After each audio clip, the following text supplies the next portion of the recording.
जय श्री कृष्णा दोस्तों, स्वागत है आपका आपके YouTube चैनल संस्कृत साहित्यम पर। आज की ये वीडियो है भगवान पर भरोसे की। दोस्तों, इस दुनिया में आस्तिक और नास्तिक दो तरह के लोग रहते हैं। एक तो आस्तिक उन्हें कहते हैं जो भगवान पर भरोसा रखते हैं, उन पर विश्वास रखते हैं, और नास्तिक जो भगवान को मानते ही नहीं हैं। दोस्तों, आज की ये वीडियो बेहद ही खास है आप दोनों के लिए। यदि आप आस्तिक हैं तो भी, यदि आप नास्तिक हैं तो भी इस वीडियो को पूरा सुनिएगा।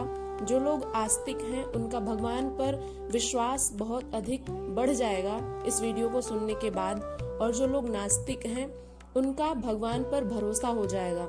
वे ये मानने लगेंगे कि भगवान भी होते हैं।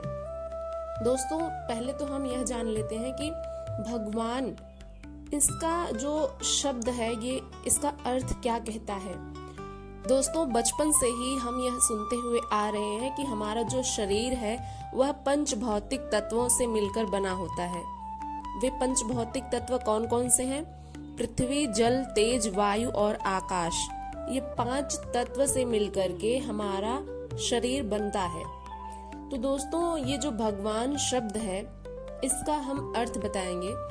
भ का अर्थ होता है भूमि, ग का अर्थ होता है गगन, व का अर्थ होता है वायु, और जो वा है भगवान में, जो वा है उसमें जो आ शब्द आता है उसका अर्थ है अग्नि, और न का अर्थ होता है नीर यानी जल।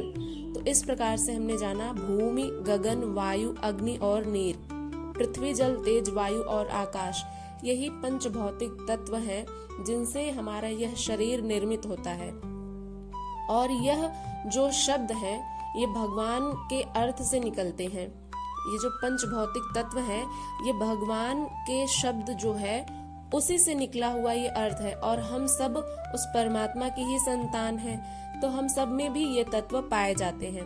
तो दोस्तों, हमने यह जाना कि भगवान का अर्थ क्या होता है। दोस्तों, मनुष्य का जीवन उतार चढ़ाव से भरा हुआ होता है। कभी हमारे जीवन में सुख, कभी दुख, कभी सफलता तो कभी असफलता मिलती है। इन सब अनुभवों के बीच एक बात जो हमें सहारा देती है वह है ईश्वर पर विश्वास। यह विश्वास हमें कठिन परिस्थितियों में भी उम्मीद की एक किरण दिखाता है। जब सारे रास्ते बंद लगते हैं तब भगवान पर भरोसा ही वह दरवाजा होता है जो भीतर से खुलता है। दोस्तों, भगवान पर भरोसा रखने का अर्थ केवल यह नहीं है कि हम माला लेकर मंदिर जाएं या पूजा पाठ करें।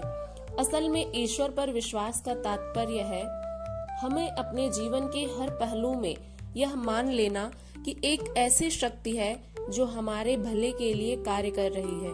भले ही परिस्थिति हमें विपरीत लगे तो भी हमें उस परमात्मा पर अपना अडिग विश्वास बनाए रखना चाहिए। यह एक आंतरिक विश्वास है जो हमें शांति, धैर्य और दृढ़ता प्रदान करता है। दोस्तों, हम लोग जैसा कि श्रीमद् भगवद गीता के श्लोकों में भी पढ़ते हुए आ रहे हैं, भगवान श्री कृष्ण कहते हैं अर्जुन से कि एकमात्र तुम मुझ में ही सब कुछ त्याग करके केवल मेरी शरण में आ जाओ, मैं तुम्हें समस्त पापों से मुक्त कर दूंगा। वे ऐसा क्यों कहते हैं?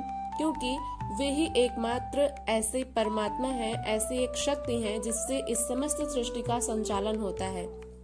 दोस्तों, हम मनुष्य जो हैं व्यर्थ में ही जो चीजें घट रही होती हैं हमारे आसपास या फिर हमारे जीवन में जो कुछ भी घटनाएं घट रही होती हैं उन सबके जिम्मेदार हम खुद को मान लेते हैं, लेकिन ऐसा नहीं होता है। इस पर भी भगवान श्री कृष्ण कहते हैं कि स्वयं को कर्ता मत मानो, कर्तेपन का अभाव ही तुम्हें मेरे पास ले आएगा।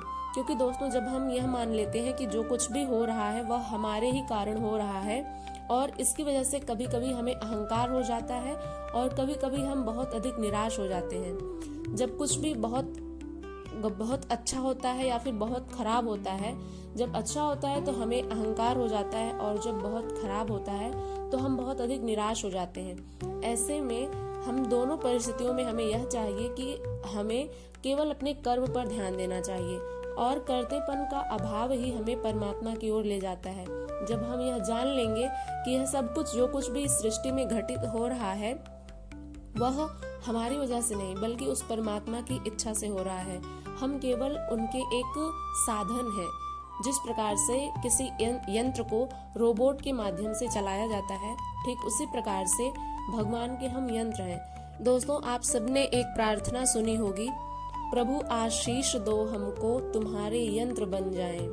तो इस प्रकार से हम प्रभु से प्रार्थना करते हैं कि हे प्रभु, हमें एक ऐसा आशीर्वाद दो जिससे हम आपके यंत्र बन जाएं। क्योंकि दोस्तों, पहले से ही हम उनके यंत्र बने हुए हैं, लेकिन हमारे मन में यह अहंकार ना आए कि सब कुछ हमारी वजह से हो रहा है। इसलिए बड़े ही नम्रता से हमें भगवान से यह निवेदन करना चाहिए कि हमारे अंदर कभी भी अहंकार ना आए, कभी भी हमारे मन में कर्तापन का भाव ना जागृत हो। इसलिए इस निवेदन को प्रकट करते हुए हमें भगवान से यह प्रार्थना करनी चाहिए कि हमें ऐसा आशीर्वाद दीजिए जिससे कि हम आपके यंत्र बन जाएं। दोस्तों, कठिनाइयों में ही हमारे विश्वास की परीक्षा होती है। कई बार जीवन में ऐसे मोड़ पर हम आकर खड़े हो जाते हैं जहां हमें लगता है कि अब कुछ नहीं हो सकता।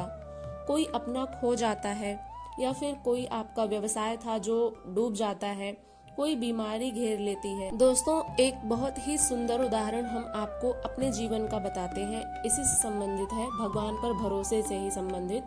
हम दूसरे का उदाहरण लेकर के नहीं, बल्कि स्वयं के जीवन का उदाहरण आपके समक्ष साझा करना चाहते हैं।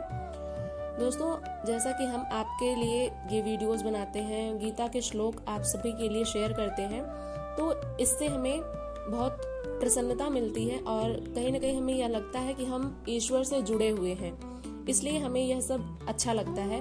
लेकिन दोस्तों, किन्हीं कारणों से हमारी एक वीडियो जो है वो डिलीट हो गई थी। हमने आप लोगों से यह बताया भी था, लेकिन हमारी वीडियो एक भी दिन नहीं रुकी। दोस्तों, ऐसा क्यों? क्योंकि हमें ईश्वर पर विश्वास है और हमें यह पता है कि चाहे कुछ भी हो जाए, हमें उस परमात्मा से कोई अलग नहीं कर सकता। हमारी वीडियो भले ही डिलीट हो जाए, लेकिन दोस्तों, हमारे पास जो ग्रंथ है, जो ज्ञान है, जो अनुभव है, जिसको हम आपके साथ साझा करते हैं, वह तो कोई नहीं डिलीट कर सकता। जो हमारे मन में है, जो हम आपके साथ शेयर करते हैं, वह तो हमारे पास ही रहेगा, और उसको हम आपके साथ शेयर करते हैं तो वह आपके पास भी जाता है। लेकिन दोस्तों, इसे तो कोई डिलीट नहीं कर सकता। जो हमारा ईश्वर के प्रति विश्वास है, वह केवल हम तक ही सीमित है। तो दोस्तों, इस प्रकार से हमें अपने विश्वास को बनाए रखना चाहिए। चाहे जीवन में कुछ भी, कोई भी परिस्थिति आ जाए, आपको डगमगाना नहीं है। जैसे हम हैं, हम आपके लिए रोज गीता के श्लोक, भगवान श्री कृष्ण के विचार आपके समक्ष प्रस्तुत करते हैं, उस वीडियो के डिलीट होने के बाद भी। तो दोस्तों, उसी प्रकार से यह एक छोटी सी कहानी थी, एक संघर्ष की, जो हम आपके साथ शेयर कर रहे हैं। एक ईश्वर पर विश्वास कैसे रखते हैं आप लोग सीख सकते हैं। बहुत से लोग हैं, जैसे प्रेमानंद जी महाराज हैं, और भी बहुत से ऐसे लोग हैं जो अपने जीवन में कठिन परिस्थितियों का सामना करते हुए भी ईश्वर पर अपने विश्वास को बनाए हुए हैं। दोस्तों, प्रेमानंद जी महाराज, उनके किडनी के बारे में आप लोगों ने सुना ही होगा। उनकी दोनों किडनी खराब हो गई थी, लेकिन उन्होंने राधा नाम को नहीं छोड़ा। अभी भी वे राधा नाम का उच्चारण करते हैं और पूरी तरह से स्वस्थ हैं। तो दोस्तों, इन सब महान व्यक्तित्व का अनुसरण करके हमें यह सीख मिलती है कि हमें ईश्वर पर अपने विश्वास और समर्पण की भावना को बनाए रखना चाहिए। दोस्तों, सच्चा समर्पण यह कहता है कि हे प्रभु, मैं नहीं जानता कि मेरे साथ क्या हो रहा है, लेकिन मुझे विश्वास है कि तुम मेरे लिए सबसे अच्छा करोगे। ऐसे समर्पण में जो शांति और ऊर्जा मिलती है, वह किसी भी मानसिक चिकित्सा से कहीं अधिक प्रभावशाली होती है। चाहे जीवन में कुछ भी, कितने ही तूफान क्यों ना आ जाएं, लेकिन हमें अपने मन में एक विश्वास रखना चाहिए कि चाहे कुछ भी हो जाए, हमें केवल आपका भरोसा है और वह भरोसा कभी भी डगमगा नहीं सकता। दोस्तों, हमें ईश्वर पर विश्वास है या नहीं, इसकी भी परीक्षा ईश्वर लेते हैं। इसलिए हमें भगवान पर भरोसे को और अधिक अडिग और अधिक कायम बनाना होगा, क्योंकि ये जो परीक्षाएं हो रही होती हैं हमारे जीवन में, जो कुछ भी घटनाएं हो रही होती हैं, जो कुछ भी हमारी इच्छा के अनुकूल नहीं होता है, तो समझ लीजिएगा कि उस वक्त ईश्वर आपकी परीक्षा ले रहे हैं। वे ये देखना चाहते हैं कि आप उन पर कितना विश्वास रखते हैं। दोस्तों, धार्मिक ग्रंथों से हमें यह प्रेरणा मिलती है। हमारे शास्त्रों में कई ऐसे प्रसंग हैं जो भगवान पर अडिग विश्वास की मिसाल पेश करते हैं। जैसे प्रहलाद, वे अपने पिता हिरण्यकश्यप के अत्याचारों के बावजूद, प्रहलाद ने भगवान विष्णु पर विश्वास को नहीं छोड़ा। उनका यह अडिग विश्वास ही कारण बना कि भगवान स्वयं नरसिंह अवतार में प्रकट हुए। द्रौपदी जब भरी सभा में उनका चीरहरण हो रहा था और कोई सहायता नहीं कर रहा था, तब उन्होंने केवल भगवान श्री कृष्ण को पुकारा और विश्वास का फल यह हुआ कि श्री कृष्ण ने उनकी लाज रखी। मीराबाई, उन्होंने जहर का प्याला भी पिया। उनके ईश्वर प्रेम के आगे वह जहर का प्याला भी अमृत बन गया, क्योंकि उन्हें भरोसा था कि उनके गिरधर गोपाल उनके रक्षक हैं। दोस्तों, इन प्रसंगों से यह स्पष्ट होता है कि भगवान पर भरोसा रखने वाले कभी अकेले नहीं होते हैं। इसलिए आपको भी कभी भी अपने जीवन में अकेलापन नहीं आने देना है। कभी भी यह नहीं महसूस करना है कि आप अकेले हैं। हमेशा अपने आसपास ईश्वर को अनुभव किया करिए। दोस्तों, आधुनिक जीवन में ईश्वर विश्वास की अत्यंत आवश्यकता है। आज की भागदौड़ भरी जिंदगी, सामाजिक प्रतिस्पर्धा, आर्थिक तनाव और पारिवारिक उलझनों ने व्यक्ति को मानसिक रूप से थका दिया है। लोग भले ही बाहर से हंसते हुए दिखाई दें, लेकिन भीतर से खालीपन महसूस करते हैं। इस आंतरिक शांति की खोज में ही भगवान पर भरोसे की भूमिका आती है। जब इंसान खुद से हार मान लेता है, तब उसे एक सहारे की जरूरत होती है। भगवान में विश्वास हमें यह याद दिलाता है कि कोई है जो हमें सुन रहा है। इस वक्त जब हम ये वीडियो रिकॉर्ड कर रहे हैं और जब आप इस वीडियो को सुन रहे हैं, तब भी भगवान हमें सुन रहे होते हैं और हमें देख रहे होते हैं कि हम अपना कौन सा कर्म कर रहे हैं। हमारे प्रत्येक कर्तव्य को वे देखते हैं और हमारी चिंता भी वही करते हैं, क्योंकि उन्होंने ही हमें इस सृष्टि में जन्म दिया है। दोस्तों, विश्वास और चमत्कार। आप लोगों ने सुना होगा कि जहाँ विश्वास होता है वहाँ चमत्कार होते हैं। यह केवल एक कहावत नहीं है। विज्ञान आज भी हर चीज को नहीं समझ सका है और ना ही वह समझा सका है। कई बार डॉक्टर जवाब दे देते हैं, लेकिन किसी माँ की दुआ और ईश्वर पर भरोसे से चमत्कार हो जाता है। कई लोग बिना किसी संसाधन के जीवन में बड़ी ऊंचाइयों तक पहुँचते हैं। यह सब केवल मेहनत नहीं, आशीर्वाद और विश्वास का भी परिणाम होता है। दोस्तों, अब बात कर लेते हैं कि हमें अपने भगवान पर कैसे विश्वास को बना सकते हैं, कैसे उन पर हम भरोसा कर सकते हैं। यदि आप यह सोच रहे हैं तो हम आपको 5 टिप्स देते हैं, आप जरूर अपने जीवन में फॉलो करिएगा और हम आपको विश्वास दिलाते हैं कि ये 5 टिप्स आपको भगवान के प्रति जो भरोसा है उसको बढ़ा देगा। और यदि आप भगवान पर भरोसा नहीं रखते हैं तो आप भगवान पर भरोसा भी करने लगेंगे। पहली टिप्स है, प्रत्येक दिन का आरंभ ईश्वर के स्मरण से करें। यह आपको मानसिक रूप से स्थिर करता है। दूसरा है ध्यान। इसके माध्यम से आप आत्मा को शांत करें, आभार व्यक्त करें, जो कुछ भी है उसके लिए धन्यवाद कहें। यह विश्वास को मजबूत करता है। चौथा है सकारात्मक कथन, यानी अफर्मेशंस। इसको अपनाएं, जैसे मुझे अपने ईश्वर पर पूर्ण विश्वास है। इस प्रकार का भाव अपने मन में लेकर आए। ये जो सकारात्मक कथन है, इसको आप अपने मन ही मन में स्वयं से कह सकते हैं कि मुझे अपने ईश्वर पर पूर्ण विश्वास है। 5वां और आखिरी टिप्स है, धार्मिक ग्रंथों का अध्ययन करें, जैसे श्रीमद् भगवद गीता, रामायण, श्री गुरु ग्रंथ साहिब। दोस्तों, ये सब जो 5 टिप्स हैं, ये हम अपने जीवन में स्वयं फॉलो करते हैं, इसलिए हम आपके साथ भी साझा कर पा रहे हैं। दोस्तों, प्रत्येक दिन का आरंभ आप ईश्वर के नाम से कर सकते हैं, आप ध्यान कर सकते हैं, आप आभार व्यक्त करें और सकारात्मक कथन लाएं कि मुझे अपने ईश्वर पर पूर्ण विश्वास है। और नित्य धार्मिक ग्रंथों का अध्ययन करें। भले ही एक श्लोक पढ़ें, गीता का एक श्लोक पढ़ें, रामायण का एक श्लोक पढ़ें, लेकिन अवश्य ही अपने जीवन में एक श्लोक तो धार्मिक ग्रंथों का अवश्य ही पढ़ें। दोस्तों, एक यह प्रश्न होता है, बहुत से लोग पूछते हैं कि क्या भगवान मेरी प्रार्थना सुनते हैं? तो इसका उत्तर है हाँ, लेकिन वह हर बार हमारी इच्छा पूरी नहीं करते, बल्कि हमारी जरूरत को देखते हैं। जैसे इसको एक उदाहरण के माध्यम से समझते हैं। जैसे एक पिता अपने बच्चे को वह हर चीज नहीं देता जो वह मांगता है, ठीक उसी प्रकार से ईश्वर हमें वही देते हैं जो हमारे लिए सही होता है। कई बार जो छोटे बच्चे होते हैं वे गलत चीजों के लिए जिद करने लगते हैं, लेकिन उस समय उनके पेरेंट्स जो होते हैं उन्हें पता होता है कि यह हमारे बच्चे के लिए हानिकारक साबित हो सकता है, इसलिए वे उस चीज को नहीं दिलाते हैं, भले ही बच्चा कितना ही जिद क्यों ना कर रहा हो। ठीक उसी प्रकार से ईश्वर भी हमारी इच्छाओं को सुनते हैं। कभी कभी हम हद से ज्यादा इच्छा कर लेते हैं और कभी कभी हम उन चीजों को भी भगवान के सामने प्रस्तुत करते हैं, प्रार्थना करते हैं कि हमें अपने जीवन में इस चीज को चाहिए, कृपया हमें वह प्रदान करें। इस प्रकार की हम प्रार्थनाएं करने लग जाते हैं, लेकिन ईश्वर हमें देख रहे होते हैं कि हमारे जीवन में किन चीजों की जरूरत है, क्या वह चीज जो हम मांग रहे हैं वह हमारे लिए आवश्यक है या फिर हमारे लिए जीवनोपयोगी सिद्ध हो सकता है। तो इन सब चीजों को देखते हुए ही ईश्वर हमें हमारे जीवन में उस चीज को ले आते हैं, या फिर उन्हें सही नहीं लगता है तो वे हमें नहीं देते हैं उस चीज को। दोस्तों, इसलिए यह जो प्रश्न है कि क्या भगवान हमारी प्रार्थनाओं को सुनते हैं, तो इसका उत्तर है हाँ। दोस्तों, विश्वास के कारण जो परिवर्तन आते हैं हमारे जीवन में, उनको आप सुनिए।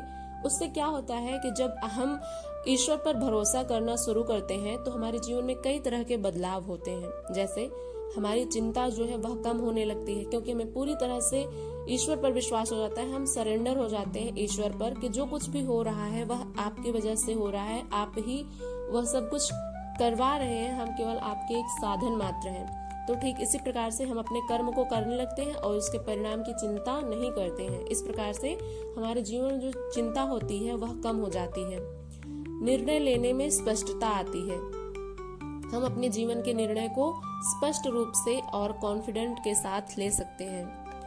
भगवान पर भरोसा और विश्वास हमें भय से रहित बना देता है और हमें एक साहसी व्यक्तित्व बनाता है। हमारा जो जीवन है वह साहस से भरपूर हो जाता है और इससे हमारे रिश्तों में सामंजस्य आता है। जो डामाडोल की स्थिति बनी रहती है रिश्तों में, वह कम हो जाती है। और जब रिश्तों में सामंजस्य किस प्रकार से आता है, एक उदाहरण से समझ लेते हैं। जब हम ईश्वर पर विश्वास करने लगते हैं तो हमें यह पता चल जाता है कि जो आत्मा हमारे अंदर विद्यमान है वही हमारे पारिवारिक जनों में भी विद्यमान है। तो इस प्रकार से यदि कुछ क्लेश या द्वंद्व, द्वेष, झगड़ा इत्यादि कुछ भी कह सकते हैं आप, तो यदि वह होता है तो आप उस समय शांत रह सकते हैं, क्योंकि आपको पता होता है कि जो हमारे अंदर आत्मा है वही इनके अंदर भी आत्मा है। तो यह जो क्रियाएं हो रही हैं वह शरीर के द्वारा होती हैं, ना कि उस आत्मा की, क्योंकि आत्मा जो है वह शाश्वत है, नित्य है और सनातन है। इस प्रकार से जब हम यह भावना अपने मन में ले आते हैं तो हमारे रिश्तों में भी सामंजस्य आता है। इससे हमारे जीवन में एक नई ऊर्जा और नई आशा का संचार होता है। दोस्तों, इन सब बातों का एक निष्कर्ष यह निकलता है कि भगवान पर भरोसा रखना कोई अंधविश्वास नहीं है। प्लीज इस चीज को आप लोग अवॉइड करिए। जो लोग भी यह मानते हैं कि अंधविश्वास है या फिर जो कुछ भी है, तो ऐसा नहीं होता है। यह एक आध्यात्मिक शक्ति है जो जीवन को दिशा देती है। यह भरोसा हमारे भीतर एक अद्भुत शक्ति को जागृत करता है जो हर बाधा से लड़ने की क्षमता हमें प्रदान करती है। जब हम हर परिस्थिति में यह कह सकें कि जो भी होता है वह भगवान की इच्छा से होता है और जो होगा वह भी उन्हीं की मर्जी से होगा, तब हम सच्चे ईश्वर भक्त बन जाते हैं। तो अगली बार जब जीवन आपको तोड़ने की कोशिश करे तो बस एक बार मन में ही कहिए, मुझे अपने भगवान पर भरोसा है, और देखिए कि कैसे आपकी राहें खुद ब खुद आसान होती जाएंगी। दोस्तों, ये छोटी सी वीडियो जो आप लोगों के लिए बेहद ही सकारात्मक साबित हो सकती है, और हमें पूरा विश्वास है कि यदि आप यहाँ तक सुनते हुए आए हैं तो अब तक तो आपको ईश्वर पर विश्वास हो गया होगा। और यदि आप ईश्वर पर विश्वास करते थे पहले से भी और कहीं न कहीं किन्हीं परिस्थितियों की वजह से आपका जो विश्वास है वह डगमगा गया था, तो अब वह संभल गया होगा। तो दोस्तों, ईश्वर पर विश्वास रखना कोई अंधविश्वास नहीं है। इस प्रकार से हम अपने शब्दों को यहीं पर रोकते हैं। आशा करते हैं कि आपको ये वीडियो पसंद आई होगी। दोस्तों, ये सब जो 5 टिप्स हैं ये हम अपने जीवन में स्वयं फॉलो करते हैं, इसलिए हम आपके साथ भी साझा कर पा रहे हैं। दोस्तों, प्रत्येक दिन का आरंभ आप ईश्वर के नाम से कर सकते हैं, आप ध्यान कर सकते हैं, आप आभार व्यक्त करें और सकारात्मक कथन लाएं कि मुझे अपने ईश्वर पर पूर्ण विश्वास है, और नित्य धार्मिक ग्रंथों का अध्ययन करें। भले ही एक श्लोक पढ़ें, गीता का एक श्लोक पढ़ें, रामायण का एक श्लोक पढ़ें, लेकिन अवश्य ही अपने जीवन में एक श्लोक तो धार्मिक ग्रंथों का अवश्य ही पढ़ें। दोस्तों, एक यह प्रश्न होता है, बहुत से लोग पूछते हैं कि क्या भगवान मेरी प्रार्थना सुनते हैं? तो इसका उत्तर है हाँ, लेकिन वह हर बार हमारी इच्छा पूरी नहीं करते, बल्कि हमारी जरूरत को देखते हैं। दोस्तों, इन सब बातों का एक निष्कर्ष यह निकलता है कि भगवान पर भरोसा रखना कोई अंधविश्वास नहीं है। प्लीज इस चीज को आप लोग अवॉइड करिए। जो लोग भी यह मानते हैं कि अंधविश्वास है या फिर जो कुछ भी है, तो ऐसा नहीं होता है। यह एक आध्यात्मिक शक्ति है जो जीवन को दिशा देती है। यह भरोसा हमारे भीतर एक अद्भुत शक्ति को जागृत करता है जो हर बाधा से लड़ने की क्षमता हमें प्रदान करती है। जब हम हर परिस्थिति में यह कह सकें कि जो भी होता है वह भगवान की इच्छा से होता है और जो होगा वह भी उन्हीं की मर्जी से होगा, तब हम सच्चे ईश्वर भक्त बन जाते हैं। तो अगली बार जब जीवन आपको तोड़ने की कोशिश करे तो बस एक बार मन में ही कहिए, मुझे अपने भगवान पर भरोसा है, और देखिए कि कैसे आपकी राहें खुद ब खुद आसान होती जाएंगी। दोस्तों, ये छोटी सी वीडियो जो आप लोगों के लिए बेहद ही सकारात्मक साबित हो सकती है, और हमें पूरा विश्वास है कि यदि आप यहाँ तक सुनते हुए आए हैं तो अब तक तो आपको ईश्वर पर विश्वास हो गया होगा। और यदि आप ईश्वर पर विश्वास करते थे पहले से भी और कहीं न कहीं किन्हीं परिस्थितियों की वजह से आपका जो विश्वास है वह डगमगा गया था, तो अब वह संभल गया होगा। तो दोस्तों, ईश्वर पर विश्वास रखना कोई अंधविश्वास नहीं है। इस प्रकार से हम अपने शब्दों को यहीं पर रोकते हैं। आशा करते हैं कि आपको ये वीडियो पसंद आई होगी। यदि आपको ये वीडियो पसंद आई है दोस्तों, तो इसे एक लाइक अवश्य करिएगा।